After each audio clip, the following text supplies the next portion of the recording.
What is cooking, everyone? Welcome to Exercise Habits. My name is Victor, and in this video we're going to talk about how to strengthen up your lower back by doing 3 exercises that you may not have seen already. The ultimate goal of these exercises is to finally get over the need for massages, get over the need for those stretches that you constantly do only to get a temporary relief. So it's going to be all about creating those long-lasting changes in your back so it can be healthy, resilient, and you can just do the things you want with freedom. Exercise number 1 will involve strengthening and waking up the muscles in the hips. Now, your hips play a huge role in whether or not your lower back is happy or unhappy. So think about that time you'd be sitting in class with your friend, you'd be having a chat, you'd be laughing, and your friend gets in trouble, right? And what happens to you? Yeah, you get detention as well. Well, that's what happened to me. So that same analogy can be applied to the lower back and hips. The hips and lower back, they're connected. And if one plays up, the other one will also play up too. Now, going off this analogy, we're going to actually pick up the slack in the hip muscles, particularly the hip flexors, so that the lower back is not gripping up and doesn't have to be in pain. So the exercise is called a psoas march. Now, I have shown this in another video about hamstring strains. So if you or your friend have an issue with your hamstring or you've pulled it in the past, I do recommend you to check it out. I'll just leave it here.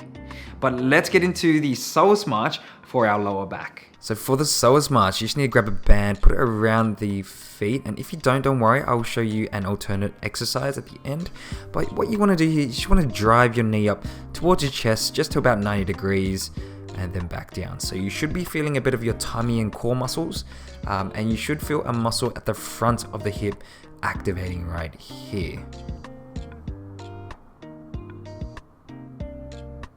Now, if you want to progress this exercise, what you can do is you can bring both knees up towards your chest, and you can do the exact same thing, but you're just going to kick out this time, and you're going to keep the other knee up towards your chest.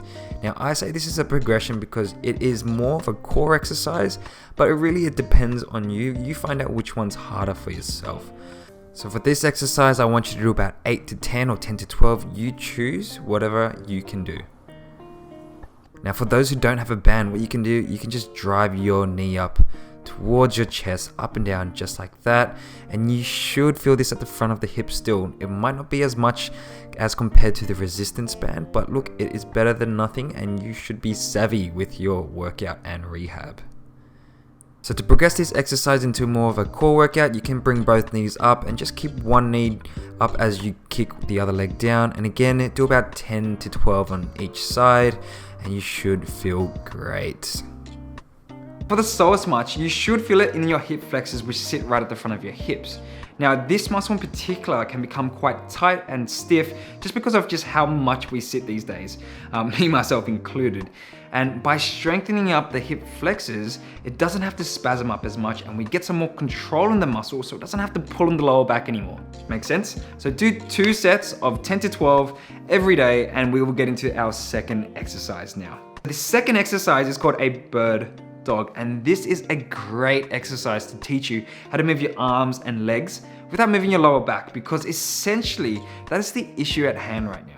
There's too much movement occurring at your lower back, and that's causing all of the flare-ups, the stiffness and pain. But speaking of stiffness, I have made a video about lower back stiffness where I give 3 really cool mobility exercises to open up the back. So it might be worth checking out if you do have that stiffness there and you want to open it up before doing all of these strengthening exercises. So check it out. I do recommend it. I'll leave it right here. So to start the bird dogs, I want you to bring your hands underneath your shoulders, knees underneath your hips, and I want you to just arch your spine just like me, and then you're going to bring your spine up towards the ceiling, and you're going to find that middle point. Now I want you to try and maintain that middle point as you extend your arms and legs. And while you do this exercise, just concentrate on the lower back. And again, if you feel like you've lost your lower back position, just arch the back again, and then flex it, and find that middle point and just get straight back into it. So I want you to do about 8 to 10 on each side. Focus in on the core, slow it down, take your time. There is no rush with this exercise.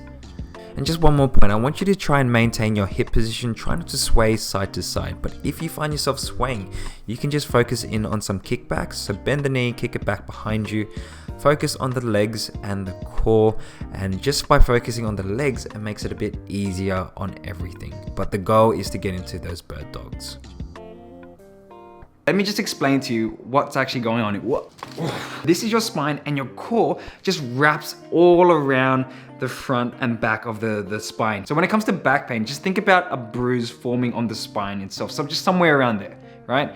And when the core switches on, when the core muscles actually activate and switch on, it sort of just pokes onto the bruise, and it doesn't really feel comfortable. So reactively, our body's natural response to this is to switch off the core muscles because it doesn't want that bruise to be poked and poked over and over again. So the goal of your rehab for any type of back pain will most likely 9 times out of 10 involve some form of core strengthening, which is exactly what we're doing here. The bird dog is a great way to restore the control that you need in your core to switch on while we move our legs. The final exercise is the most important one because we use the movement and we use the muscles so often in our everyday life. The exercise that I'm going to show you is called a hip hinge. Now I want you to think about those times that you have felt the back or you have injured the back. What were you doing? Was it the laundry? Was it picking up the kids? Was it doing something at the gym or maybe something at work? Was it bending over? And there's a common movement in all of the things that I've just mentioned, and it's the hip hinge. It's moving through your hip, sticking your bottom out and keeping your back straight. So the first hip hinge will involve your knees to be at hip width, your hands going to be behind your lower back and on your belly, feet can do whatever, and I want you to just sit onto your heels. I want you to lean forward and then come back up. Now the hands are there on your back and belly to make sure the curve in your back doesn't change. So I want you to concentrate on just sitting back and squeezing the hips on the way up. So squeeze the bottom and then come back down, squeeze the bottom, and that's it. So for the second hip hinge, we're going to be in a standing position. Your hands are going to be in the same position as before, behind your back, one hand on your belly. You're going to bend the knees just slightly and you're going to send those hips back and then come back up. Keep those knees bent as you send the hips back and then squeeze the bottom on the way up. Again, the hands are there to make sure that the curve in your spine and the curve in your lower back doesn't change as you move forwards and back. So do this for about 8 to 10 times, a couple times a day, and it should loosen up the lower back, but more importantly, it's about building the strength in the lower back. Thank you everyone for making this far. If you haven't done so already, please hit that subscribe button. And if you haven't seen so already, I do have a lower back video here and I have a hamstring video here. So if you're interested in those 2 videos, or if you want to help out a friend with those 2 issues, check it out. I highly recommend it. But if you like this video, give it a thumbs up, share it with a friend, leave a comment down below, send me a message. Thank you, you bloody superstars. Peace.